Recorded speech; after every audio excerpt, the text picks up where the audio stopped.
Hi everyone, electric violinist Nina D here, and today I'm going to show you how I brought my Yamaha EV electric violin back from the dead, literally, with a little help from my friends. If you've followed me for a while, you've definitely seen this violin. It has more miles on it than most musicians I know. This is the violin I toured with for over a decade. This violin has played on stage with Josh Groban, David Foster, and so many other artists. It's the one I used during my years playing up and down the Las Vegas Strip in residencies and shows. It's also the violin I used in my viral cover of Comfortably Numb, the one that has been seen tens of millions of times worldwide. For years, this instrument, paired with my old Vox Tone Lab SE, was my signature sound. And because it's been everywhere with me, it also has some battle scars. This violin was painted blue originally, then I had it painted white, and then it cracked completely in half, and now it's painted orange. Back to cracking it in half. Legend has it, when I played in an all-request band called Acoustic Soul at the old O'Shea's Casino, the outdoor casino right on the Vegas Strip, a drunk guy walked up during a song, grabbed my quarter-inch cable, and yanked the violin right out from under my chin. It hit the floor and snapped clean in half. I may or may not have kicked him in the head, and then I had to take the violin for emergency repairs. So this instrument has lived a life. It's also been through more G-strings than Led Zeppelin's Mudsharp. Here's the thing about the Yamaha EV205.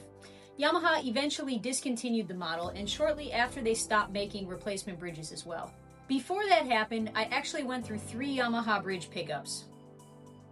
When those bridges start to die, the string volumes get wildly uneven or a whole pickup goes out entirely. So basically it's not playable. After the third one died, Yamaha had no more replacement bridges to give me. They had moved on to the YEV model violin by that point. That meant that this violin, my workhorse, was basically finished. Of course I wasn't ready to accept that. My original plan was simple. I was going to buy a Starfish Designs 5-string bridge pickup from the electric violin shop, swap it in, be done. Nope, not even close. Here's what went wrong when I tried it myself. The quarter-inch jack on the Starfish bridge wouldn't fit into the Yamaha electronics cavity. There was also no way to route the wiring cleanly from under the bridge into the electronics cabinet. I also didn't want to lose the ability to use the original Yamaha volume knob that you can see right down here. Also, when I tested the Starfish bridge externally at home when it came in the mail, there was also a ground hum. I just can't have extra noise in my signal chain. It was clear that this was not going to be a do-it-yourself situation. My friend Matt Bell at Electric Violin Shop put me in touch with their luthier, Jamie Sneeringer, who absolutely saved this instrument. Jamie at Electric Violin Shop did master-level surgery to resurrect this thing. First, he carved out the Yamaha electronics cavity to perfectly fit the Starfish quarter-inch jack. He also rewired it neatly and soldered everything so that the original Yamaha volume knob still works. He mounted the Starfish bridge at exactly the correct height and angle for this specific violin. And when he recased everything properly, the ground hum completely disappeared. The result? This violin, which had no working pickups, is now fully alive and gig ready again, with modern electronics, a clean output, and a super playable feel. For me, this model 5-string is one of the easiest to play. The neck is narrow, and I have a really small hand, so I'm able to move up and down the neck with a lot more speed and precision. It also maintains the general shape of a real violin, which makes shifting a lot easier. So this instrument, with all its history, all its scars, all its stories, is officially alive again. And here's the thing, there's literally one place in the entire country that can do this kind of hybrid electric acoustic surgery correctly. That being the Electric Violin Shop in North Carolina. A traditional violin luthier can't do the electronics. A guitar repair shop can't do the violin setup.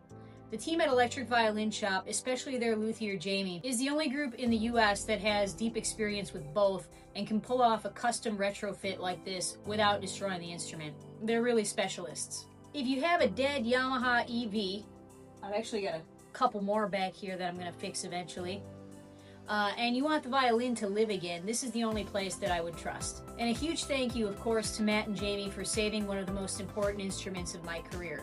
And so here's the big question, what does it sound like now? Well, that's the next video, because part 2 is going to be a full A-B comparison, my Viper with Barbera pickups versus this revived Yamaha EV with the Starfish pickup. Same solo, same effects, same player, same signal chain. We're going to finally answer the question, what really affects electric violin tone the most? The instrument, the pickups, the effects, or the player? So if you want to hear what this resurrected Yamaha sounds like, make sure you're subscribed because part 2 is coming next and you don't want to miss the surprising comparison. See you soon.